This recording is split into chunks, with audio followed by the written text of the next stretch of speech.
Mitra bisnis sekalian, kembali kita bersama dengan Business Wisdom Podcast. Sebelum saya memperkenalkan tamu istimewa hari ini, silakan jangan lupa mitra bisnis sekalian untuk subscribe, komen, dan view podcast Business Wisdom Podcast ini untuk memberi masukan buat kita, supaya kita semakin semangat untuk mengembangkan konten-konten yang ada. Pada hari ini saya kedatangan tamu yang super spesial gitu ya. Gen Z yang sudah berhasil. Boleh disebut berhasil nggak? Ya boleh. Oke, boleh dikenalkan terlebih dahulu. Aku Michael Jonathan, tapi biasa dipanggil Mikjo. Mikjo. Ya, Mikjo. Oke, Mikjo ini terkenalnya karena apa ya? Aku dulu terkenal tuh karena bikin parodi susu. Dulu? Oh sekarang berarti sudah nggak terkenal? Sekarang kan kita lebih growth-nya ke bisnis. Lebih suka mainnya belakang layar kok. Kalau dulu kan kita mainnya lebih ke in frame, depan layar. Nah kalau dulu kita itu suka bikin parodi komedi soal papi-papi Cindo yang suka marahin anaknya. Yang Koko Sipit itu. Betul. Itu mainnya di mana? Di TikTok. Di TikTok waktu itu. Di TikTok. Kalau boleh tahu, Mikjo, itu kan digital marketing tuh baru berkembang mungkin sekitar tahun 2020. Ya, 2020. Nah, sebelumnya apa yang kamu lakukan? Sebelum 2020 itu aku dancer kok. Jadi kita dancer, aku ngedance, ngejob, event di mall-mall juga. Kemudian ngajar juga seperti itu. Kebetulan waktu sebelum Covid itu aku fokusnya sekolah SMA dan SMA aku bayar sendiri juga sih. Oh, berarti artinya mulai dari bangku sekolah SMA itu kamu sudah bayar studimu sendiri? Ya. Apa alasannya apa? Satu karena kondisi ekonomi yang membuat akhirnya aku mau nggak mau harus keluar dari zona nyaman, harus cari duit sendiri. Kalau nggak gitu nggak ada yang bisa nolong. Gitu. Oke. Ya, jadi mau nggak mau aku harus kerja. Waktu itu mulai cari peluang sih kok, cari peluang, nyari agency dance yang kira-kira bisa nampung aku nih, karena aku punya skill dance gitu ya. Di situ aku mulai ngisi di wedding, Sweet 17, berawal dari sekedar dancer biasa sampai jadi head choreographer dalam perusahaan tersebut, sampai aku akhirnya bisa ngajar private client dan sebagainya. Kalau yang saya kenal kan memang dance-mu itu agak super keren gitu ya. Enggak juga. Enggak juga. Oke, nah gini, kita mungkin agak flashback ke belakang Mikjo. Mungkin kalau sekarang kan secara finansial sudah bersyukur gitu ya. Puji Tuhan. Nah, ketika kamu di fase harus bekerja sendiri, kan teman-temanmu main, perasaanmu ketika itu bagaimana? Jujur perasaannya itu kayak nggak sabar kok. Kalau mungkin orang mengira perasaanku bakalan tertekan, enggak. Seperti orang yang menanti-nantikan, seperti gak sabar. Kayak aku merasa gak apa-apa, aku sekarang lagi lagi susah dulu, gak apa-apa. Tapi aku yakin banget pada saat itu.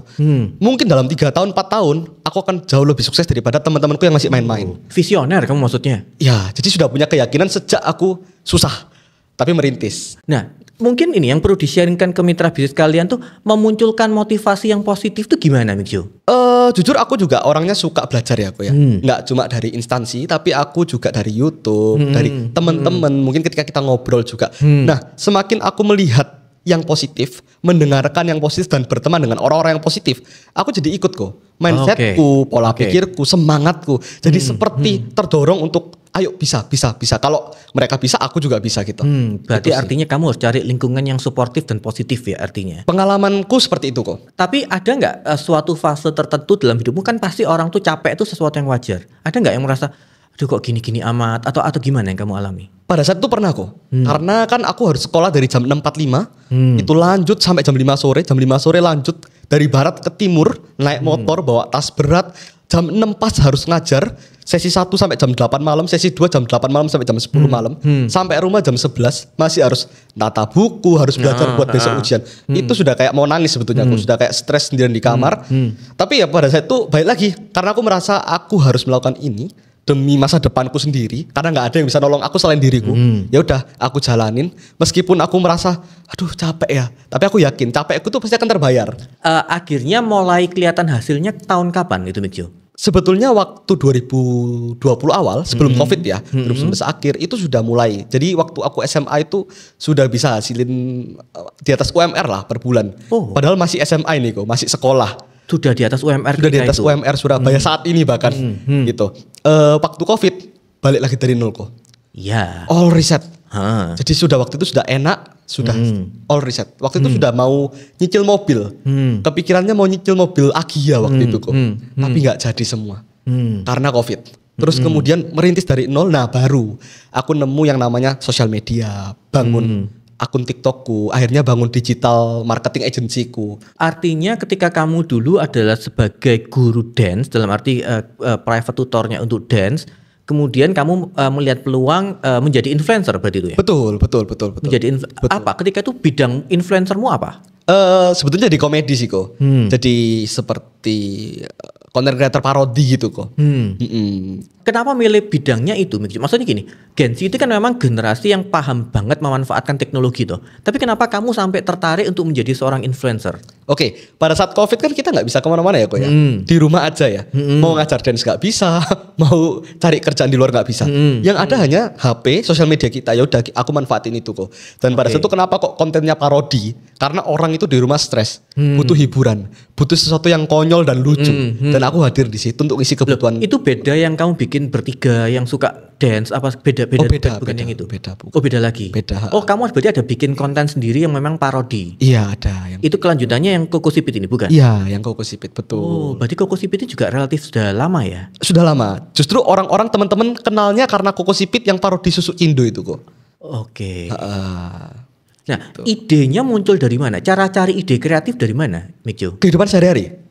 Kadang kita tuh nggak sadar ada banyak hal lucu atau hal yang relate dengan kehidupan netizen itu bisa kita ambil karena orang itu pada dasarnya suka hal yang relevan. Kok orang ini mirip sama aku ya gitu, kok kejadiannya mirip kayak papaku ya, kan aku memparodikan papa ya gitu. Nah tapi pernah nggak ketika bikin konten tuh akhirnya dapat masukan negatif dari para netizen karena kamu kok gini, kamu kok rasis apa segala macam kayak gitu, ada nggak yang kayak gitu-gitu?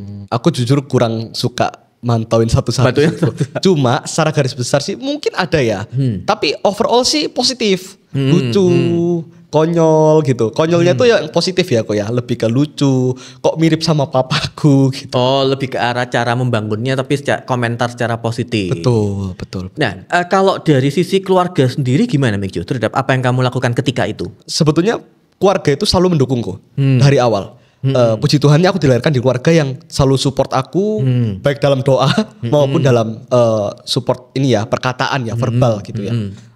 Dari awal apa yang aku lakukan itu selalu didukung sih sama keluarga. Kalau ditanya dari keluarga yang sangat support ke kamu banget nih siapa seharusnya? Mama sih kok. Mama saya, mamaku. Kenapa kok mama? Mama itu sosok orang yang bukan hanya sabar, bukan hanya pendengar yang baik, tapi punya hati yang mulia kok.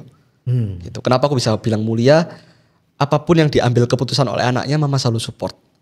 Anaknya kondisi gimana pun mama selalu topang.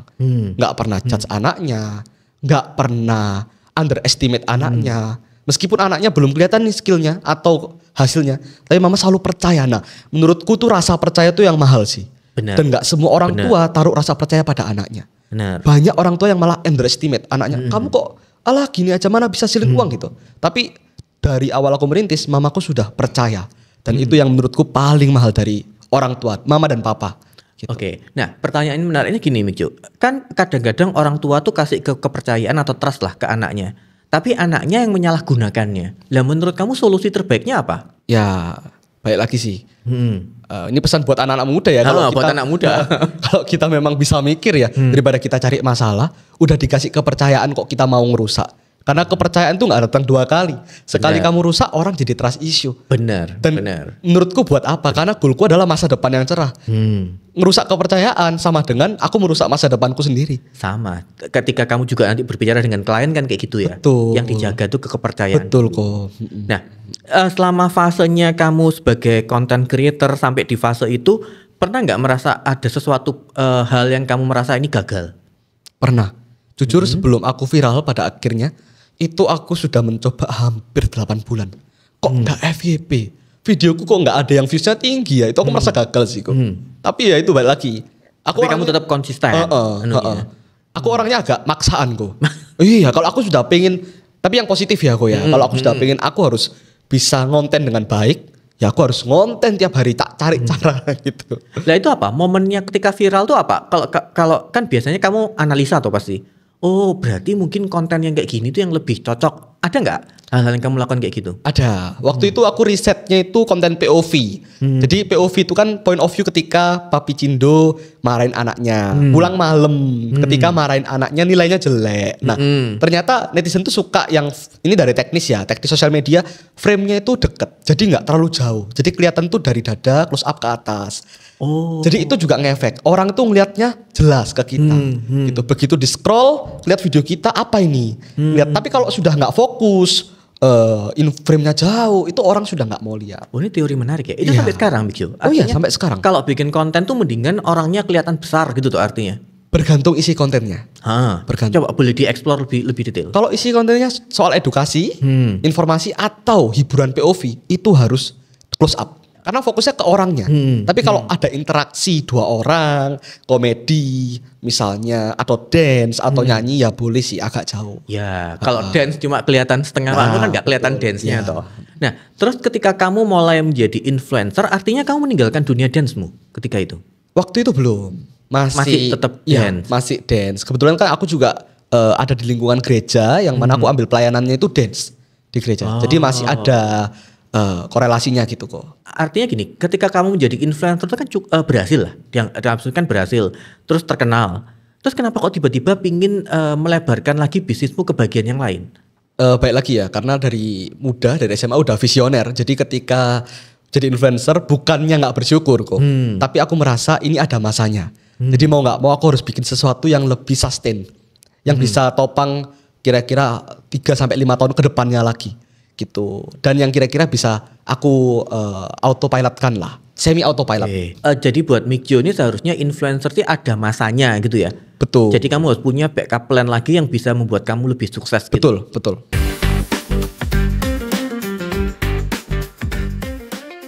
Mitra bisnis kalian, kita kembali di sesi yang kedua dengan Mikjo si Koko Sipit gitu ya.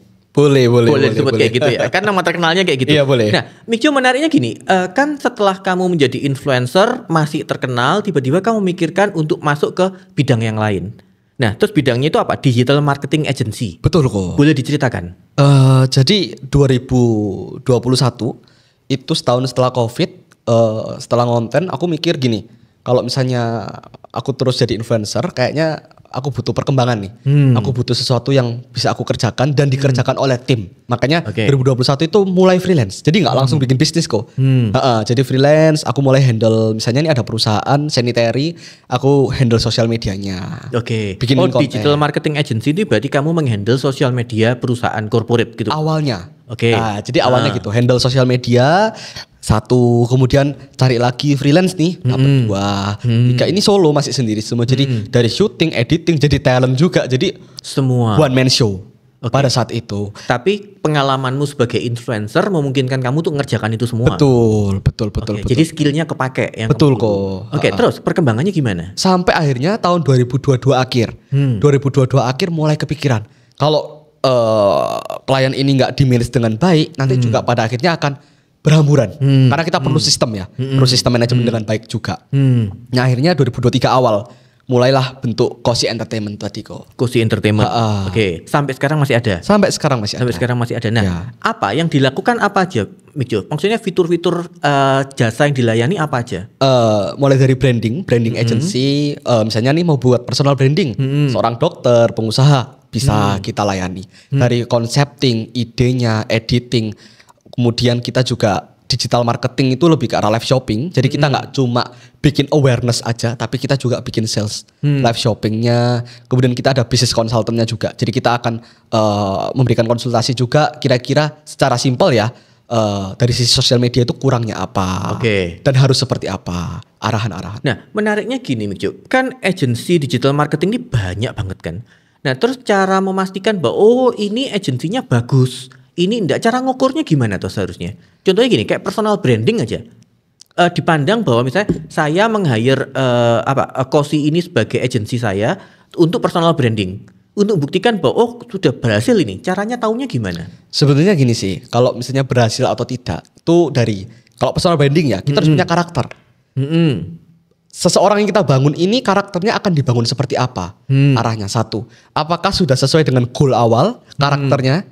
Kedua, dari engagement. Gimana nih engagementnya, dari mulai likes-nya, views-nya, apakah sudah konstan sesuai dengan target awal gitu. Ketiga baru followers-nya. Loh, artinya ketika di awal, ketika kamu sebelum sign kontrak segala macam kayak gitu, kamu ngomong dulu, oh ini targetnya, viewsnya berapa segala macam, itu ada kuantitatifnya berarti? Ada kuantitatif, tapi kita nggak berikan jawaban pasti. Ya. Biasanya kurang lebih kita kasih target. Benar. Oh berarti ada range-nya ya? Ada range, karena kita sudah, tapi setiap klien beda-beda ya aku ya. Karena kan setiap klien tuh unique selling point-nya beda, benar, keunggulannya beda. Jadi kita harus benar-benar discuss matang gitu. Nah, artinya gini, itu secara organik atau ada yang di ads kan? Kalau misalnya kayak gitu. Biasanya itu kita discuss dengan klien. Ada klien yang memang mau di ads karena mereka jangkau marketnya itu seluruh Indonesia dan mintanya lebih instan. Nah, jadi kita ads. Tujuannya ads bukan untuk naikin awareness, tapi untuk langsung ke selling. Dan ads pun tuh sebetulnya bukan kayak ya udah gampang kan tinggal ads. Enggak. Ads kalau kita nggak bikin videonya sesuai dengan target market, boncos akhirnya. Soalnya gini, kalau di marketing funneling sendiri, itu kan ada tahap-tahapan yang berbeda. Betul. Yang sering banyak salah itu bikin kontennya itu sebenarnya cuma awareness, tapi maunya untuk pengambilan keputusan pembelian. Ya. Agak nggak nyambung. Betul. Tapi yang disalahkan biasanya agensinya. Betul. Loh kok ini nggak ada hasilnya apa-apa, padahal memang belum arahnya ke sales harusnya. Betul. Kita biasanya kasih arahan lah. Dari awal tuh kita informasikan dulu, kita bangun awareness-nya, baru kita consideration-nya, baru nanti kita akan konversi ke sales kayak gitu. Konversi ke sales. Tapi ada klien kita yang udah ada nama, salah satu toko roti juga yang terkenal di Surabaya. Jadi kita langsung fokusnya branding dan sales. Branding dan sales gitu. Bisa ya dari awal kalau misalnya dikomunikasikan kayak gitu. Nah kemudian kan kalau dari CV-mu ini kan ada pengembangan lagi, kamu punya bisnis yang lain. Betul kok. Boleh diceritakan lagi? Jadi setelah bangun agency, balik lagi karena visioner tadi, aku merasa apa nih yang bisa tak kembangkan nih, gitu. Akhirnya aku bikin media. Karena media ini salah satu penopang yang cukup kuat untuk bisnisku agency. Sebetulnya nggak cuma agency sih, kalau aku mau bikin bisnis konvensional lainnya juga akan jadi penopang marketing yang kuat gitu. Jadi namanya Surabaya Siders. Surabaya Siders. Ya. Apa ini Mikju? Surabaya Siders ini? Jadi Surabaya Siders ini media partner, akun media di Instagram yang kita fokusnya memberitakan soal Surabaya, apapun. Jadi ada bisnis kuliner, dalamnya ada kecelakaan, informasi terkini, kita infokan semua. Nah terus kamu dapat, kalau artinya kan gini, ini informasi yang kamu kolek sendiri kan? Betul. Nah, cara dapatkan revenue dari mana kalau misalnya kayak gini? Baik lagi kita sama seperti media TV, seperti media koran. Jadi advertisingnya betul. Ini apa? Di Instagram tuh Mikju berarti ya? Di Instagram kok. Nah kalau misalnya kita tertarik mau melakukan advertising di Surabaya Siders, caranya terus gimana? Bisa kontak karena kan di bio kita sudah tertulis tertera kerjasama, langsung direct message, kemudian kita akan kasih nomor WA, kemudian ada tim yang sudah akan handle. Terus yang bisa dijanjikan apa? Maksudnya gini, biasanya gini, TV itu kan ada jam-jamnya toh. Pagi bayarnya segini, siang prime time beda. Nah kalau di kamu cara nentukan rate-nya gimana? Kita belum pakai itu, jadi ada prime time harga sendiri. Kita cuma masih ada 2 tipe harga, tapi harganya itu ditentukan berdasarkan konsepnya gitu. Kalau formatnya liputan, kita lebih standar harganya, nggak terlalu. Tapi kalau yang kita pakai konsep, ada gimmicknya, ada talentnya, kita sediakan itu biasanya ada paket lain. Artinya Surabaya Siders ini ketika misalnya saya punya restoran, restoran saya mau diliput pun juga bisa? Bisa. Dan memang kebanyakan cukup sering ya, kalau grand opening nih, restoran kita liput gitu. Terus termasuk ini, kalau saya cek ya, ada yang namanya koin jagat. Apa ya itu? Itu ini sih tren sih kok sebetulnya. Jadi kita lagi naikkan, kan sekarang lagi tren nih. Orang-orang di Surabaya ini berburu koin jagat gitu. Jadi di taman-taman ambil koin, cari-cari koin, katanya koin itu bisa ditukarkan jadi duit di aplikasi. Nah, Surabaya Siders ini memuat berita tersebut gitu. Lebih ke arah untuk mengeksplor informasi yang lagi booming gitu ya. Betul. Nah, kalau untuk mendapatkan kontennya sendiri, ide-idenya dapat dari mana Mikjo? Kalau untuk yang Surabaya Siders? Kita ada tim riset. Jadi kita sebelumnya kan aku berjalan sendiri ya aku ya. Aku riset sendiri semuanya dari sosial media, dari rekan-rekan, dari jalan langsung juga. Jadi ketika langsung di jalan kita lihat, kita bisa dapat informasi. Oke, followersnya berapa ini sekarang kalau Surabaya Cider? Masih 132.000. Masih kalau dibandingkan Instagram saya agak kejauhan. Tapi gini, pertanyaan klien biasanya gini, loh kok yang followersnya M itu banyak? Lah kenapa kok kita harus pakai Surabaya Ciders untuk kita berpromosi atau beriklan? Oke, kalau di Surabaya sih kayaknya baru satu kalau yang M. Kalau kenapa kok harus di Surabaya Ciders? Karena target marketnya kita kok. Marketnya kita itu pengusaha kebanyakan. Karena konten yang dari awal aku bangun itu lebih ke arah konten-konten yang bisa, aku nggak bisa sebutin sih kontennya apa jenisnya.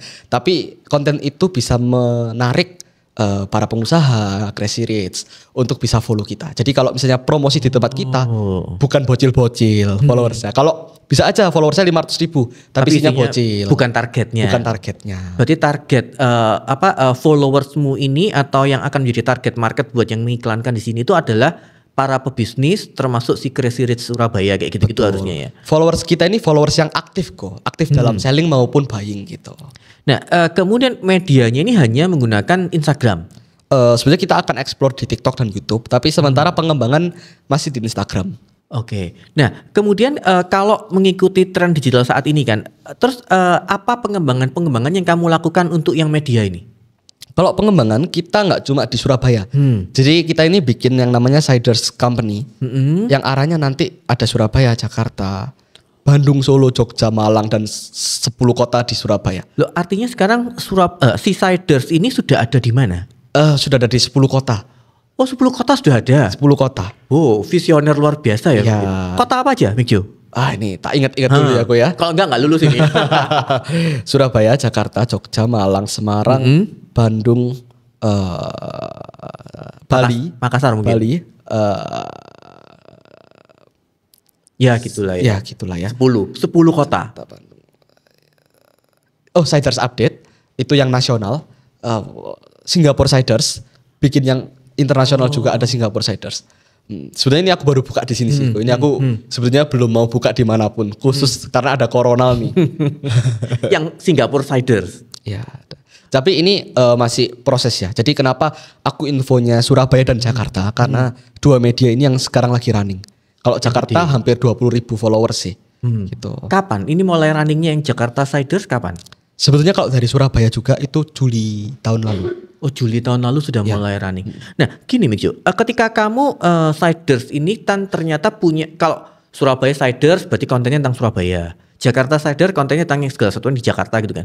Berarti kan kamu butuh banyak tim untuk membuat konten. Kan konten nggak bisa cuma 1 bulan sekali satu konten gitu. Betul, betul. Nah terus cara timmu ini untuk mendapatkan informasi di setiap kota caranya gimana? Nah ya itu kok rahasianya. Oh itu rahasia ya? Betul. Oke. Nah kalau boleh tahu jumlah timmu berapa berarti? Ya cukup lah. Oh itu juga. Cukup lah. Nah artinya gini Mijo. Secara timmu semua adalah Gen Z. Iya, Gen Z. Kenapa kok milih timmu Gen Z? Kenapa nggak milih generasi yang lain? Satu karena aku Gen Z ya. Gen Z ketemu Gen Z lebih bisa diatur sebetulnya. Meskipun minusnya ya banyak gitu. Cuma sementara ini kalau misalnya bisa belajar bareng, aku nggak apa-apa. Yang penting mau belajar. Kalau sudah nggak mau belajar, itu yang udah nggak bisa. Nah artinya ketika ditanya Gen Z ini apakah generasi yang bosenan? Artinya belajar, terus ketika mau dipakai tiba-tiba sudah saya keluar kayak gitu. Ada nggak yang kayak gitu? Oh banyak kok. Jujur kalau Gen Z ini kendalanya turnovernya agak tinggi. Karena Gen Z itu tadi bosenan. Nah caranya maintain kamu supaya si Gen Z ini nggak bosenan yang harus dilakukan apa? Ada beberapa hal sih sebetulnya. Nah ini kalau yang di kantor agensiku ya, balik ke digital marketing agency, lebih ke kita harus bangun suasana juga, suasana dalam kerja. Karena mostly yang sepengalamanku ketika mimpin orang itu nggak cuma melihat tentang gaji, tapi melihat leadernya siapa, cara memimpinnya bagaimana, apakah suka underestimate nggak, pernah dipuji nggak kalau dapat mengerjakan sesuatu yang bagus, kemudian suasana kantornya gimana. Apakah terus leadernya muring itu marah-marah, bikin suasana nggak enak? Apakah justru bisa kadang kita skip 1 hari, kita jalan-jalan kemana, kita refreshing, tinggi, kita bonding, ya ada bonding. Enaknya kalau leadernya juga Gen Z paham, cara mengkomunikasikannya gimana. Nah susahnya kalau punya pegawai Gen Z apa? Itu tadi salah satunya bosenan. Turnovernya kan jadi tinggi ya. Kemudian Gen Z itu lebih moody kok. Nah, kalau lagi mood, wah kerjanya bagus. Kalau lagi nggak mood, ya agak seenaknya sendiri dalam tanda kutip ya. Nggak Terlalu semua. kreatif soalnya. Jadi kalau terlalu kreatif kadang-kadang susah untuk dikontrol jadinya. Mungkin ya. Bener. Nah, gini kalau ditanya prestasimu gitu kan, apa prestasi yang pernah kamu capai dalam waktu dekat ini? Mungkin tahun 2000, tahun lalu ya. Tahun lalu. Itu 2024 berarti ya? Sorry, 2023 pertengahan. 2023 pertengahan. Oke. Nah, 2023 Apa? pertengahan. Itu beli mobil impian Casco. Beli mobil impian cash. Itu Civic Turbo. Oh, boleh nggak harga berapa itu gambaran harga? 400. 400-an. Itu cash. Cash. Wow. Satu gini. Pertanyaan menariknya, kenapa kok langsung kamu bayarnya cash? Biasanya orang-orang kan namanya bisnis ya. Modal punya modal dipakai diputarkan dulu, nanti dapat uangnya lagi baru dipakai buat beli sesuatu. Kenapa kok memutuskan waktu itu cash? Karena waktu itu kan kita juga ada ini sih perhitungan dari kira-kira penghasilannya sekian, kemudian tabungannya sekian, dan aku rasa aku pada saat itu kurang suka untuk nyicil. Sebetulnya ini gini. Yang tak bilang ini bukan berarti konsep yang benar ya. Nggak yang paling benar. Sebetulnya bisa sih. Ya pendapatnya beda-beda lah setiap orang. Mungkin kalau sekarang aku merasa ya aku akan cicil sebagian dan aku akan putar. Gitu. Ya ini masalah waktu dan masalah usia sih. Jujur di usia yang waktu itu 20 tahun ya, 21 tahun. Ya ini kan tahun ini 23 ya. Jadi di usia 21 itu mungkin kedewasaan emosionalnya juga kita lebih menggebu-gebu. Lebih pengen sesuatu yang karena kita merasa oh bisa kok, ngapain harus dicicil. Gitu sih. Oh, saya pikir karena yang saya buang kan cash sekian gitu kan. Tapi tabungan saya kan sudah banyak, jadi nggak apa-apa buang cash. Nggak juga lah. Diamini dong. Amin. Nah, terus gini, prestasi itu apalagi Mikjo? Sebenarnya ada salah satu impian sih waktu aku kecil, ya remaja lah. Itu pengen ngajak orang tua keliling luar negeri. Ini yang saya seneng. Ya. Oke. Dan puji Tuhan itu tercapai kemarin September, bisa ajak papa mama keliling ke Singapura. Kita nikmatin itu sih yang menurutku prestasi, kalau dibilang prestasi ya. Yang paling aku happy dan bangga banget itu ya bagian orang tuaku. Gitu. Ini yang saya senang Mijo. Tadi waktu saya tanya itu harapan saya memang ini, bahwa kamu ternyata tidak melupakan orang tuamu ketika kamu mulai masuk ke kesuksesanmu kayak gitu kan.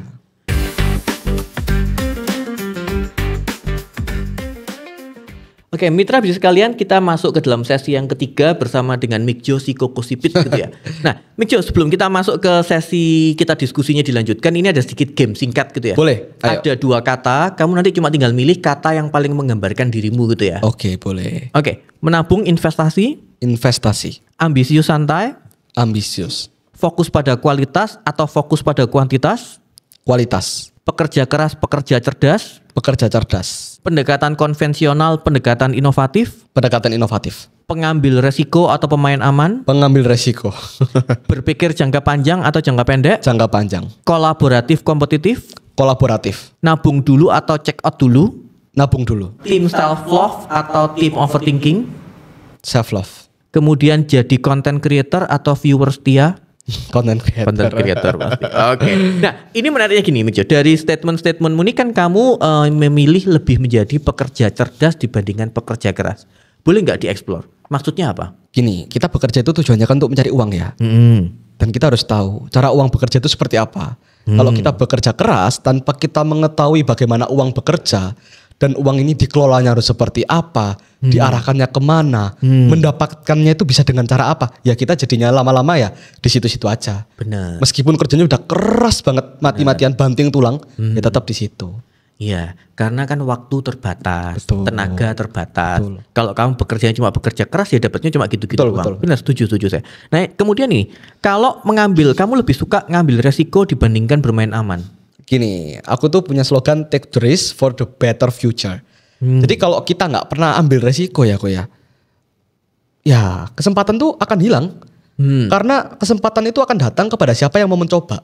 Benar. Gitu. Tapi kan kadang-kadang ada resiko yang artinya gini, high risk high return lah. Semua orang setuju. Nah, kamu termasuk yang apa? Yang Oh high risk? enggak. Aku bukan yang high risk high return. Itu nanti kan konotasinya lebih ke seperti kita gambling ya. Oh, Bukan bukan ya. Bukan. Maksudnya gini, artinya ketika ada peluang besar, kamu tidak akan selalu berusaha mencapai peluang tersebut. Oh ya.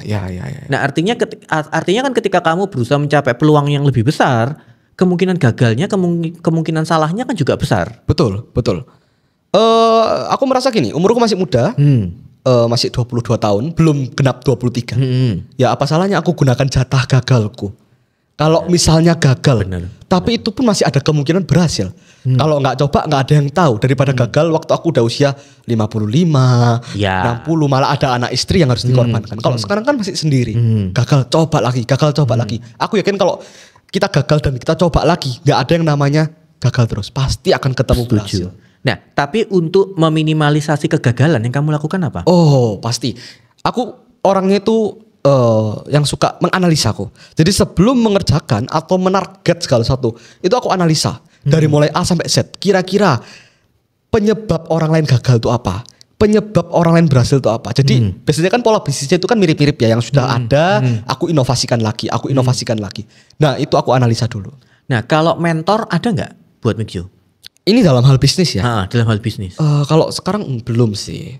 Oke. Nah, itu juga menurut saya Mikjo itu salah satu untuk cara meminimalisasi risiko. Oke. Dengan mentor rasanya sudah kamu lakukan kok. Kan relasimu banyak. Betul. Nah, ya. dengan kamu berrelasi, kamu bertanya, itu kan mentor. Iya, betul sih. Cuma kamu mungkin nggak nyebutnya mentor. Betul. Partner. Mentor secara nggak langsung kok. Mentor secara nggak langsung. Betul. Nah, kemudian kalau kamu ditanyakan mengenai ini, tadi kan ada pendekatan yang secara inovatif. Seinovatif apa Mikjo untuk melakukan bisnis-bisnis yang dilakukan? Pendekatan itu menurutku nggak cuma gini. Jangan sampai kita melakukan pendekatan karena dalam tanda kutip ada maunya. Pendekatan itu harus memang dari hati, satu, tulus. Dua, tujuannya apa? Jangan sampai tujuannya fokus ke diri kita. Harus bisa help people. Help orang yang memang kita tuju. Ini menarik ini. Ya, misalnya nih aku lagi mau menarget nih pendekatan ke satu orang. Loh, apa yang aku lakukan harus membantu dia. Harus berdampak baik buat dia. Jangan sampai pendekatanku ngawur, pendekatanku kasar, akhirnya malah merugikan dia. Membuat orang itu risih, membuat klien itu jadi nggak nyaman. Gitu. Konsepnya ini menarik Mikjo. Karena biasanya kan orang lebih ke arah peduli ke dirinya sendiri. Baru kalau misalnya dia sudah berlebih, baru dia akan perhatikan orang lain toh. Ya. Nah, kalau konsepmu ketika melakukan apapun yang kamu lakukan, kan kamu konsepnya menyenangkan orang lain, baru ketika orang lain seneng, kamu akan mendapatkan sesuatu. Ya. Kok pola pikirnya gitu kan apa? Apa yang buat kamu punya pola pikir seperti itu? Gini, pada dasarnya orang itu akan peduli dengan diri masing-masing. Benar. Karena setiap manusia itu punya ego, pasti gitu kan. Kalau kita pendekatan ke seseorang, berarti kan sebenarnya kita butuh nih. Nah kalau kita butuh tapi kita mau dipedulikan kita fokusnya itu ke diri kita, ya dia juga nggak akan peduli ke kita. Benar. One day kita akan misalnya nih menawarkan satu produk, ya orang nggak akan lirik kita. Tapi kalau dari awal kita sudah bisa jadi orang yang helpful buat mereka, sampai mereka ada apa-apa carinya kita. Oke, setuju. Gitu. Artinya buat kamu tidak ada kecap nomor 1. Oh betul. Kenapa? Betul, konsepnya kayak gitu apa berarti? Kecap itu harus terus diimprove biar jadi nomor 1. Benar. Dan nomor 1 itu menurutku relatif subjektif ya. Benar. Gitu. Setuju. Ya, berarti menurut saya konsep bisnismu benar. Artinya yang ditawarkan itu adalah solusi toh. Iya. Yang dilakukan dengan ketulusanmu untuk menjalankan kerja kayak gitu.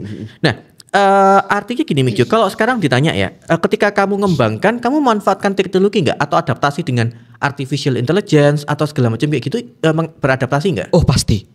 Karena kalau kita nggak adaptasi ya kita akan ketinggalan kok. Pasti. Contoh nih ChatGPT ya, AI ChatGPT.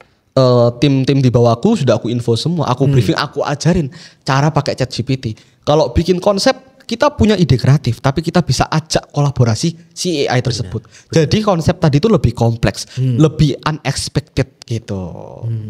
Gunakan teknologi sebagai partner untuk berkolaborasi, betul, bukan sebagai kompetitor atau apapun. Oh iya betul. Nah kalau sekarang gini, ketika kamu melakukan bisnis, ada nggak mitra bisnis yang kamu libatkan dalam bisnismu? Asumsikan sebagai partner kayak gitu. Sebagai partner berarti yang dalam konteks menjalankan bisnisku ya Bu ya. Belum sih. Sementara sampai hari ini masih sendiri. Kamu lebih maintain sendiri. Ada alasan spesifik nggak? Jujur karena satu belum ketemu partner yang tepat. Kedua aku merasa masih bisa punya kapasitas untuk melakukan ini sendiri. Belum waktunya untuk aku ajak partner untuk invest ke bisnisku. Gitu. Ya, tapi tiap orang pasti punya pilihannya masing-masing ya. Oh, karena gini, gimana menyatukan dua kepala kan lebih susah daripada pengambilan keputusan satu orang gitu ya. Walaupun ada sisi positifnya. Nah, kalau ditanya, kamu kan masuknya ke bisnis media, kemudian ke digital marketing, itu kan pasti butuh audiens yang loyal. Nah, caranya membuat audiensmu menjadi loyal itu caranya gimana? Kita harus tahu apa yang disuka sama audiens kita. Nah, tapi kan audiens itu pola pikirnya beda-beda, Mixio. Kita kan bisa menganalisa karena aku basicnya dari awal orangnya suka menganalisa ya aku ya. Sebelum memulai analisa, apalagi kalau sudah sedang memulai, apalagi kalau sudah jalan. Dalam prosesnya aku analisa. Pola audiensku ini suka konten yang seperti apa? Contoh di media. Oh, kalau aku bikin konten A, ini selalu rame nih. Konten B selalu rame. Konten C kayaknya nggak terlalu. Jadi itulah gunanya aku memilah-milah. Tahu mana yang disuka sama audiensku. Nah, tapi pernah nggak ketika sudah terlanjur meng-create konten, misalnya timmu gitu ya, bikin konten, terus kamu merasa kok gini banget toh, terus kamu suruh ngulang gitu, pernah nggak? Oh pernah. Itu kan bagian dari belajar ya. Karena kan kita belajar nggak cuma teori, kita prakteknya kalau memang itu kurang sesuai dengan idealis perusahaan juga kita akan minta untuk diulang. Oke, nah biasanya responnya Gen Z gimana? Kalau misalnya tiba-tiba kamu bilang ini rasanya atau gini, cara kamu nyampaikan ke Gen Z supaya bisa diterima Gen Z gimana? Gini, kita itu jangan selalu langsung potong dengan statement. Ini salah, bla bla bla. Tanyakan ke mereka, balik ke mereka. Menurutmu videonya sudah bagus belum? Bagus Pak. Oke, bagus. Tapi menurut orang lain, menurut si A nih ada tim lain, bagus enggak? Oh kurang bagus. Di mana kurangnya? Kalau menurut kamu nih si pembuat video. Cobalah dipikir, cari. Oh iya, kayaknya sih ini nih. Ini kayaknya masih bocor nih. Oh iya, teksnya masih ada kalimat yang tidak efektif nih.